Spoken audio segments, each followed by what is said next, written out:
BD জবসের মাধ্যমে আপনি কিভাবে চাকরি খুঁজবেন।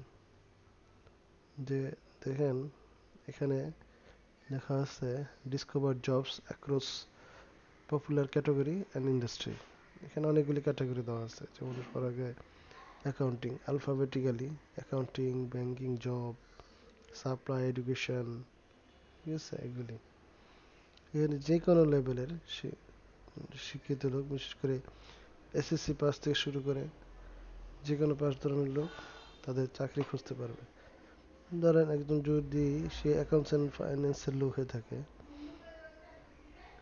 তাহলে সে এখানে সার্চ দিবে। এইখানে দেখেন চলে আসছে এই অ্যাকাউন্টিং এর যেসব জবগুলি আছে। হ্যাঁ, এই যে একটা পেজ দেখা যাচ্ছে, এই যে একটা পেজ দেখা যাচ্ছে, অসংখ্য চাকরি সে খুঁজতে পারবে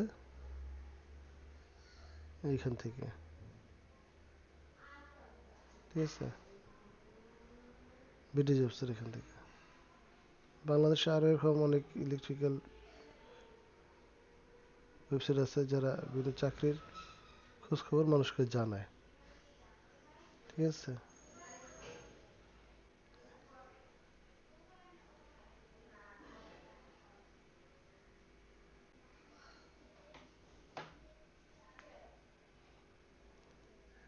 ঠিক আছে, yes, যেমন আপনার যদি কোনো অ্যাকাউন্ট না থাকে, এখানে যদি অ্যাকাউন্ট থাকে তাহলে আপনি এখানে সাইন ইন করবেন। আর অ্যাকাউন্ট যদি না থাকে তাহলে যে ক্রিয়েট অ্যাকাউন্টিং, অ্যাকাউন্টিংয়ে ক্লিক করার পরে এই যে আপনি এখানে ফ্রিতে জব অ্যাকাউন্ট ক্রিয়েট করতে পারবেন।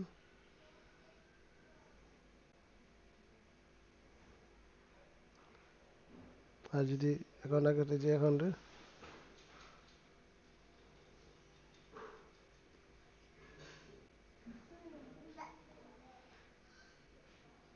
ক্রিয়েট অ্যাকাউন্ট, এখানে অ্যাকাউন্ট ক্রিয়েট করতে হলে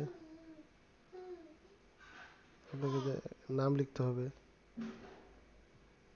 অ্যাকাউন্টিং সিলেক্ট লিখতে হবে, হুম, মেল না ফিমেল, শর্তগুলো পূরণ করার পরে আপনাকে ক্রিয়েট দিলে অটোমেটিক জব ক্রিয়েট তৈরি হয়ে যাবে। তারপর এখানে যেরকম সাইন ইন করে যে আপনার আগে থেকে থেকে আপনার মোবাইল নাম্বার, ইউজার নেম বা যে কোনো একটা দিয়ে আপনি জব তৈরি করতে পারবেন, সাইন ইন করবেন, বিভিন্ন চাকরি খুঁজতে পারবেন, সার্চ করতে পারবেন।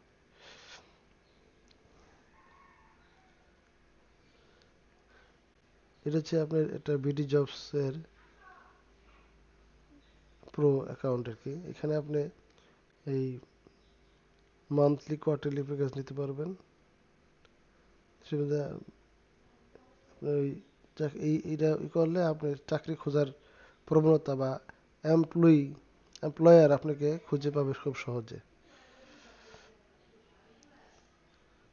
তো আজকে এ পর্যন্তই।